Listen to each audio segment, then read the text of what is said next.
Now we have a lawyer to some of the victims of Fulani attacks, Terence Vembe, joining us from our Abuja studio. Terence, it's good to have you this morning. Welcome.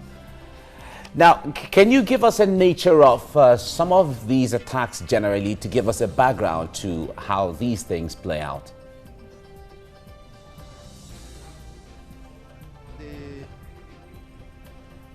Hello, Terence, can you hear me? Good morning. Yes, Mr. Chair, I can hear you. The attacks usually we have these herdsmen housed in communities around these areas. I'll use the Benue example. From the Rukubi area in Nasarawa State, facing River Benue, there is a stretch of beach by river capture, which stretches to like 5 to 7 kilometers. Now, the whole of that area is occupied by herdsmen. The thing is not as if their positions are not known. From that point, they cross over to the Benue side, that is facing Agatu and Gwe local government areas. This is something that has been going on over the years. They get into these places, open fire at will, kill anything in sight, maim, rape. Usually these are very early morning attacks. And by the time you wake up, the place is usually so devastated. So much so that almost everybody that visits these areas always weeps. So it is a matter of we want to graze, so they just trample, just march over farmlands that people have invested so much. Remember, these are rural areas, these are villages. For instance, these are farming communities, and the only thing they do and survive on are these farms. So you find herds of cows running over these cows, devastating everything, killing you, even after they have caused all that devastation. You return and you do not even have anything to eat. Basically, that is the scenario. Okay, Terence, there have been some quarters who don't believe that these men, those people who carry out these attacks are Fulani herdsmen, and some actually say some of them are not even from Nigeria.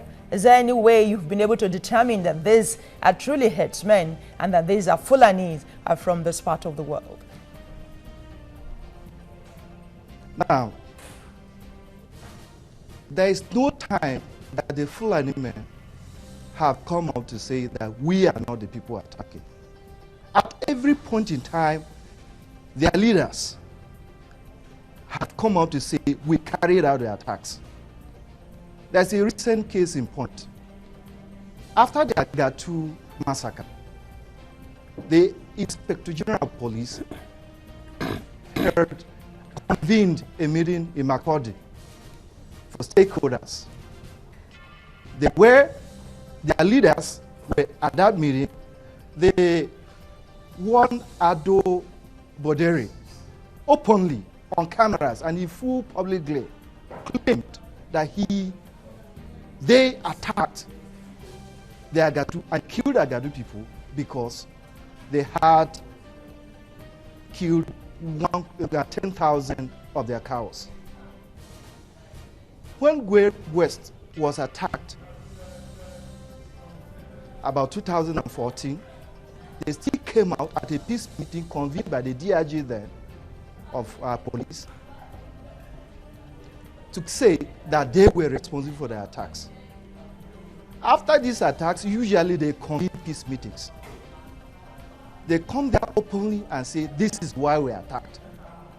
So it is Fulani and always Fulani. Nothing has ever changed. Now, if the people attacking them are foreigners, as some people would have us believe, the Fulanis that are in Nigeria and have always stayed with us, have they ever come out at any point in time to say, no, we are not the people attacking, it is some other persons, herdsmen from outside that are attacking? So these people are known, their positions are known, the security agencies know where they are. Okay. Why they have chosen to allow us to suffer all this is what we do not understand. Okay, so my next question really is, which beats my imagination, if we know them, if you know them, so why isn't there any prosecution?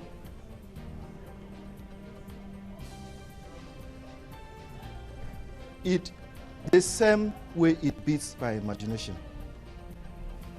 Another case in point, just very recently, the Commissioner of Police for Benue State, after the Agatu massacre, attempted to go into Agasu because usually when they overrun these places, they occupy them, they take over the lands. The Commissioner attempted to go into the area with pressmen, and he said there were 5,000 cattle, cows, still occupying Agatu with fully armed Fulani men. This is my Commissioner of Police saying this to me. They were not arrested. The federal government has, the army, for instance, has a task force guiding and protecting cattle in the bush, while human lives are left at the mercy of these marauders. Just report now that there is an attack or an attempt to hold the rosy cattle, and you will see them in throats to these places to defend the cows. So we have come to a point in Nigeria where cattle, animal life, is placed above human life.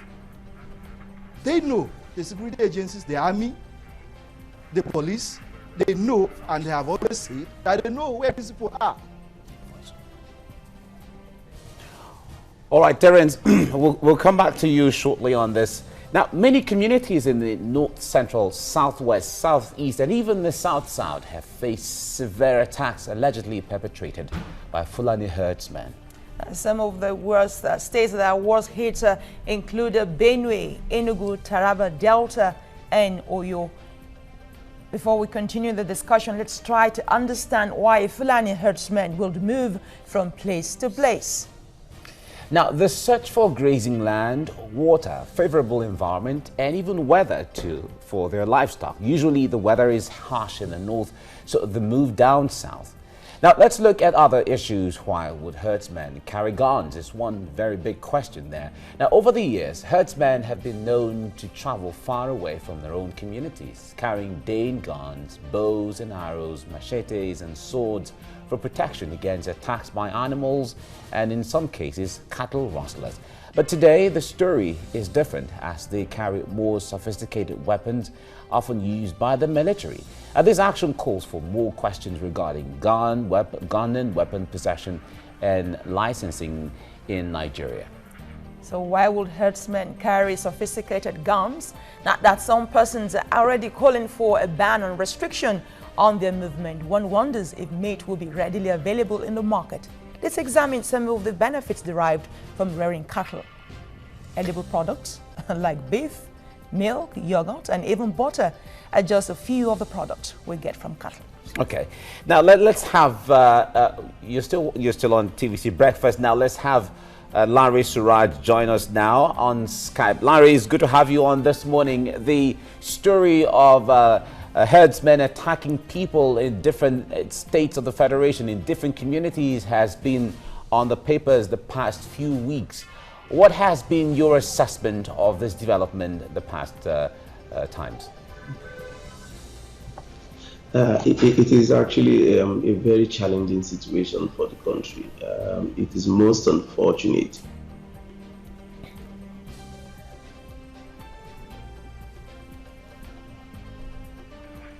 All right, we lost the signal there. But let me come to you, Terence, if you can hear me right now. We know that decades ago, we never used to have cases of herdsmen attacking people. In fact, we used to see the friendliness, that conviviality between herdsmen and farmers. What has really changed? What has made this trend become very ugly in recent times?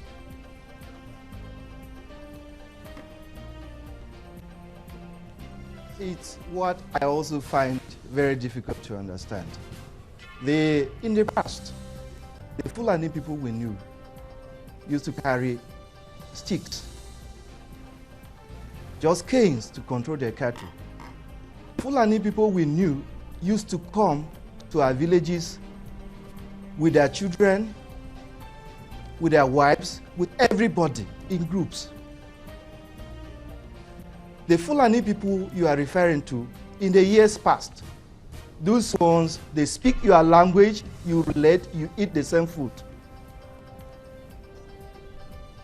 There are just different strands of Fulani men now around us.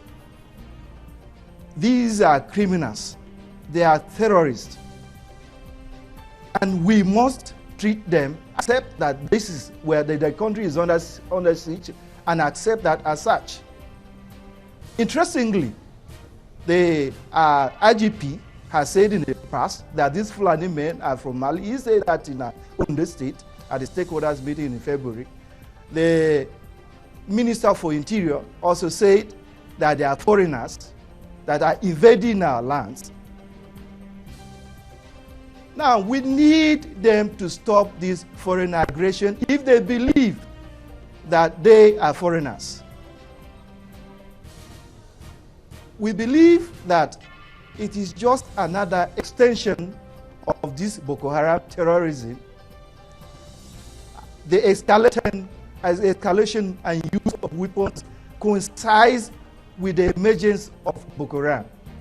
So is there somebody somewhere with a cleansing agenda against the T people, against the Idoma people, against the Jukun people, and now against Igbo people? The thing is stretching down south. Now, why are these attacks not happening up north? Why are they not happening in Katsina? Why are they not happening in Sokoto? Why are they not even happening in Maiduguri?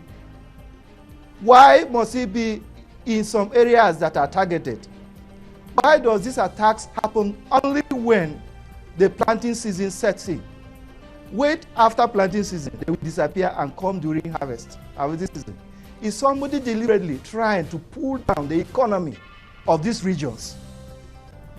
These are answers our leaders need to give to all these questions and many more. So, the typical Fulani man that was around with us in our villages, they are still there, speaking our languages. I have one or two friends among them because I grew in a typical village. We related with them. They are still there. They speak our language. We attempt to even learn their language.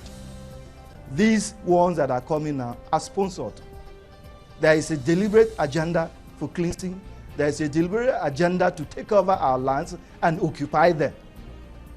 This is an invasion that the international community must rise up to its responsibility and stop. Okay. All right. Let me read the words of Archbishop of Enugu, Dr. Emmanuel Achokuma. He says, I feel sad that the government at the center cannot protect us and that the people may have to resort to self-help. The Afenifere group has also called for the governors within their zone to come together and find a way out of this. We know that the president had made a statement saying that the attack should be quelled. But do you think is coming a little late, really? How long has these attacks been going on? When did it make this statement? Maybe just yesterday. This is purely a federal government affair. It is the federal government of Nigeria that has the army. It is the federal government of Nigeria that has the Air Force. It is the federal government of Nigeria that has the police. So security in this context is purely in their hands. These are people wielding military-grade weapons. We cannot go with our hands and fight them. We need protection from the federal government. It is not about making statements. I've said before that they know where these people are. If they are intruders from other countries, it's good that they know. Protect our borders and do not allow them come into our country. Now, I watched the Agatu story, and there was a Nidoma man that came who lost everything. I think a retired sergeant who lost everything after working for 25 years, his retirement benefits, he invested into a house in the village that was destroyed. He was left with nothing. A veteran, a civil war, standing, so dejected. And that story is replicated in the whole of Benue State. Remember, at a point in time, the number of retired military men in Benue State alone was more than the rest of the country put together. Remember that the South is where they have faced now, fought the civil war, and they also have veterans fighters there. Just imagine that these people, out of frustration, activate. It will be a situation that our country cannot contain. It is a sitting time bomb. It is not time to talk. It is time to ask. If you cannot be protected, definitely at a point in time, especially these coming from military backgrounds, we start mobilizing. They already know how to use weapons. They already know how to even get it. It's a matter of sourcing funds. Yes, if these things are not stopped, and immediately the country is going to face serious dangers, and we may not be able to survive another civil war of this grade if it comes, especially from the regions that are under attack.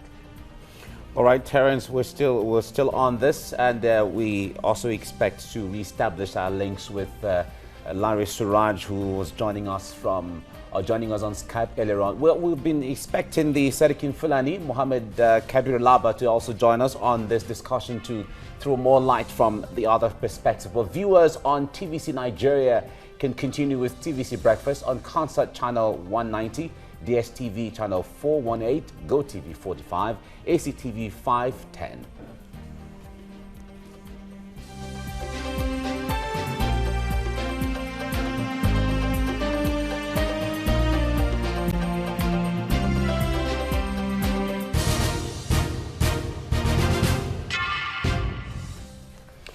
All right, thanks for staying with us on TVC Breakfast. We're still discussing the attacks by Fulani herdsmen on different communities in the north central, in the southeast, parts of the southwest, and now part of the south-south in Nigeria. We have one of the lawyers to some of the victims, Terence Vembe, joining us in our Abuja studio. Terence, now, has there been any effort generally to reach out to the leaders of the Fulani communities? You said earlier on that you know where these people are, even though you said there's a difference between the Fulani people that are attacking communities now and the ones you used to know in the villages, as the case may be. But has there been any effort to reach out to the leaders of the Fulani communities?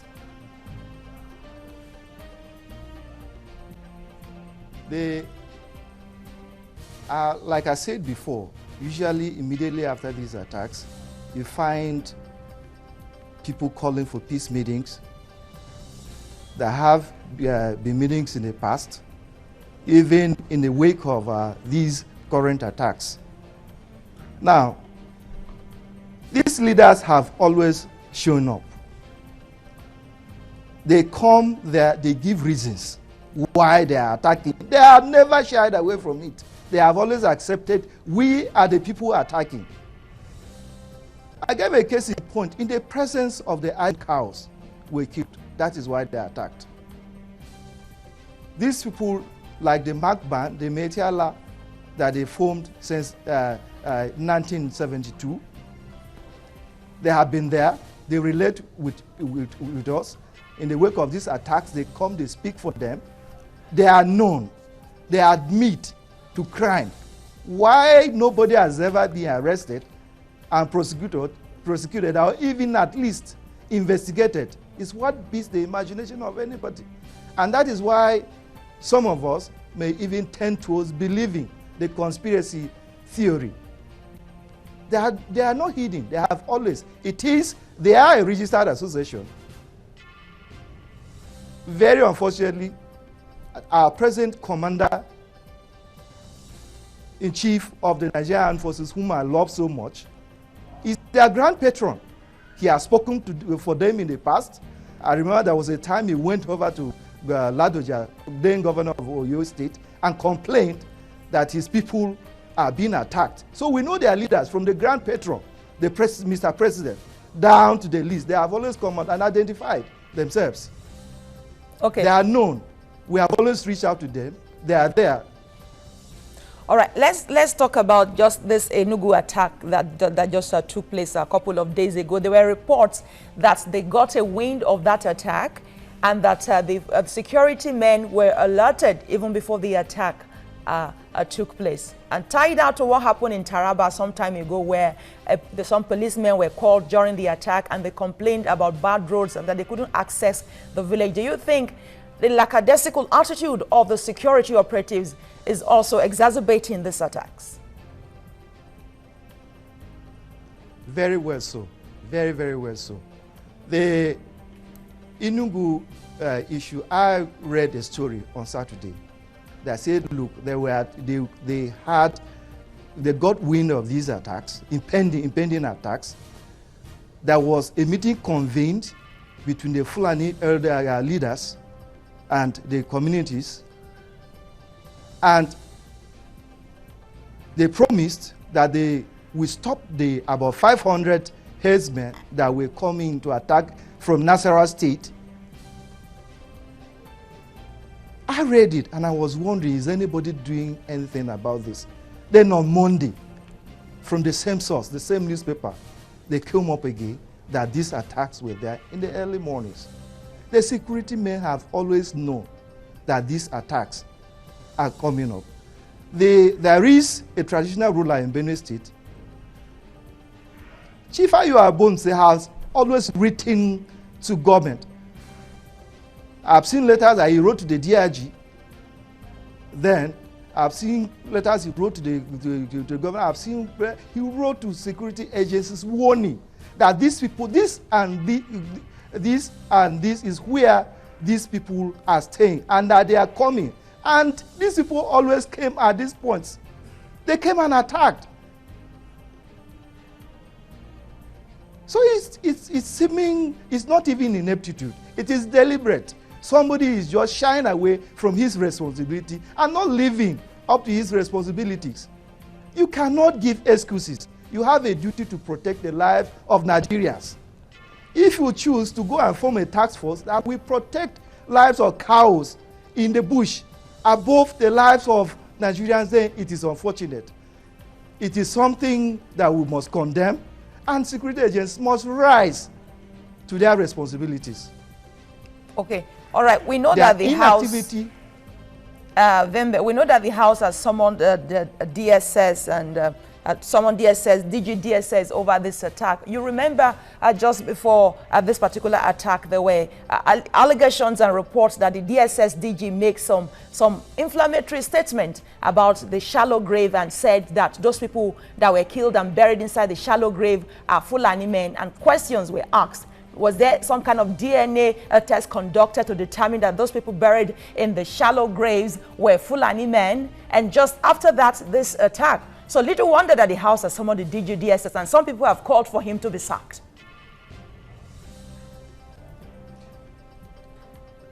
They always make these insensitive remarks.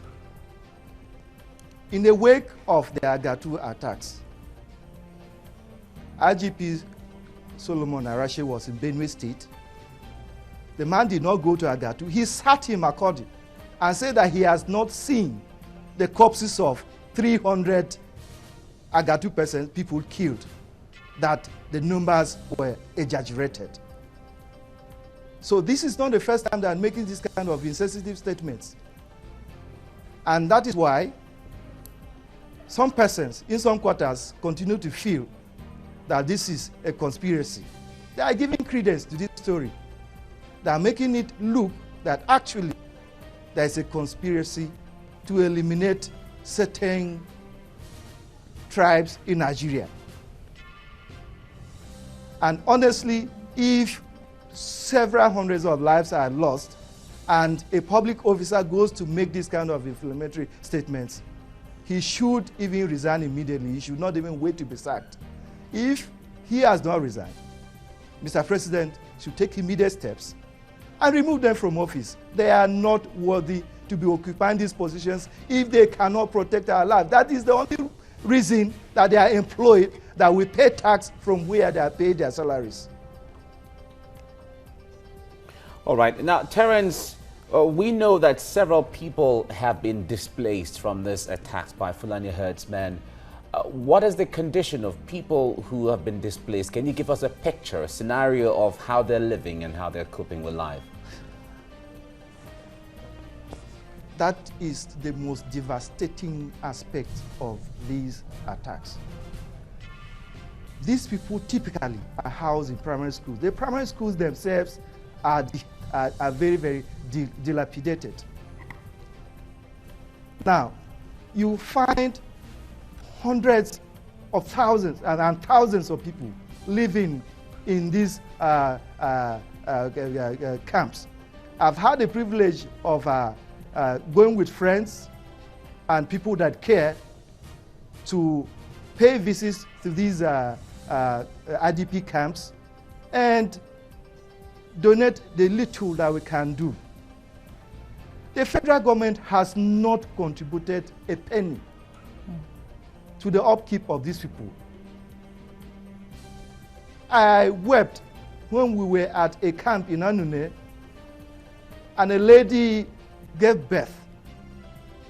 Right there in the camp, the baby was in the cold. There was no medical, there are no medical facilities in these IDP camps. In fact, the IDP camps themselves are waiting time bombs for epidemics to explode. You find a primary school that ordinary that you can just have like 100 people. That is if they must live there, staying there. You see them in thousands staying there. There is no way conditions like that can be healthy. It is deplorable. Everybody that has been to these camps wept. So your country attacks you, your country refuses to protect you, and then you are left out in the cold without any help or palliative of any nature. It is unfortunate.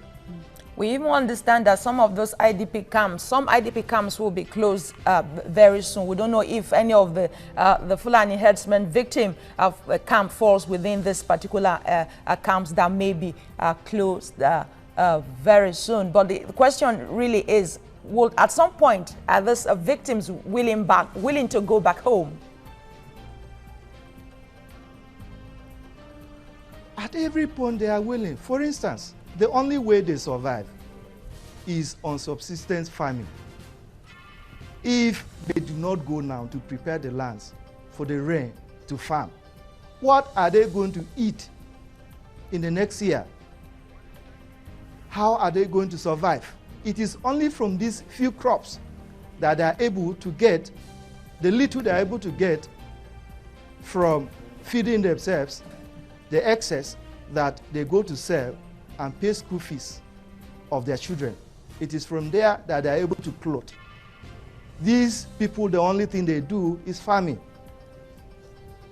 So if they do not go back to their farms, how are they going to survive when even the government, due to their neglect, led to them staying in these camps, is not even taking care of them? In any case, who want to be fed stipends when you are still able and willing and strong enough to go and work? They want to go back to their farms. They want to go and work at every point in time. That is the only song on their lips. They want to go back to their places and continue with their lives.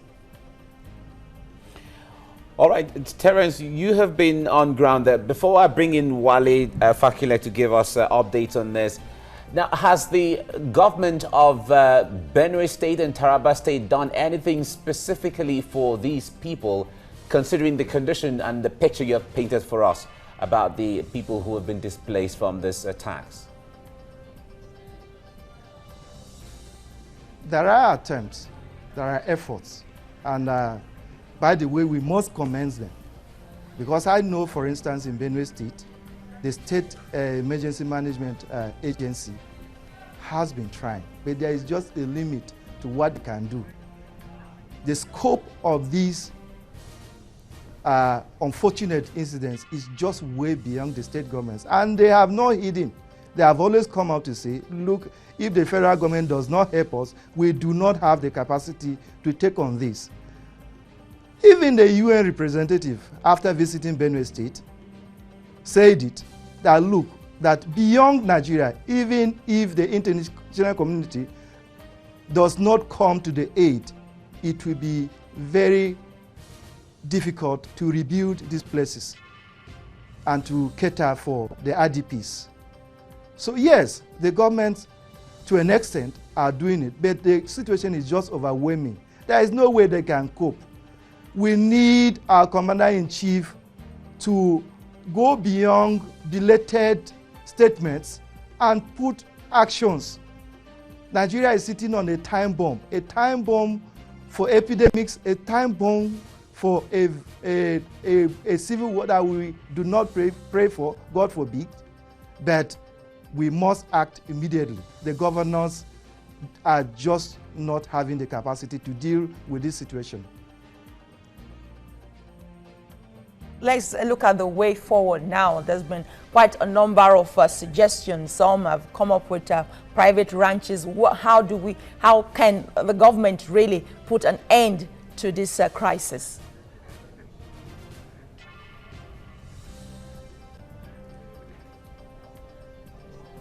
The first thing to do, ban open grazing in this country.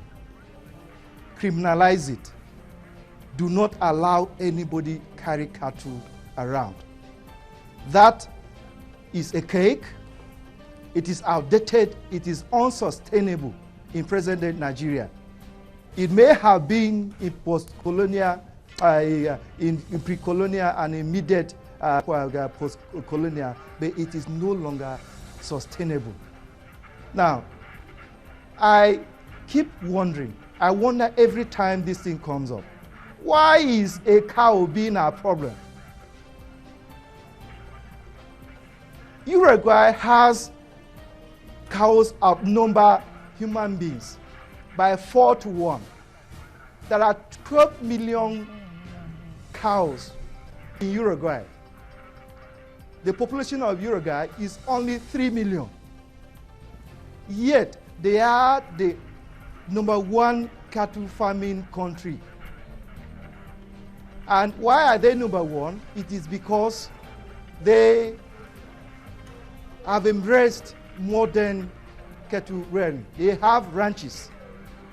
Ranches is the answer, the first immediate answer. Because, don't get it wrong, anybody that is rearing cattle is a rich man. They are not poor. They can afford lands to establish private ranches. Let me give you an example.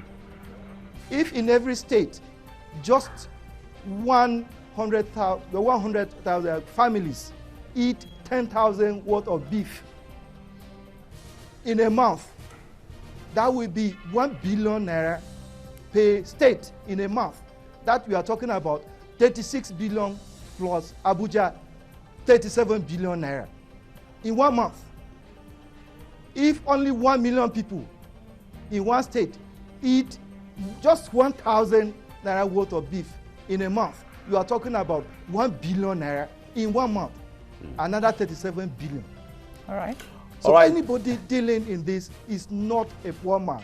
Okay. They can afford ranches, let them go and build ranches and ranch their cows and ranch their houses or their cattle. In fact, it is better, it is best practices, the cows do better they produce better milk when they are in ranches.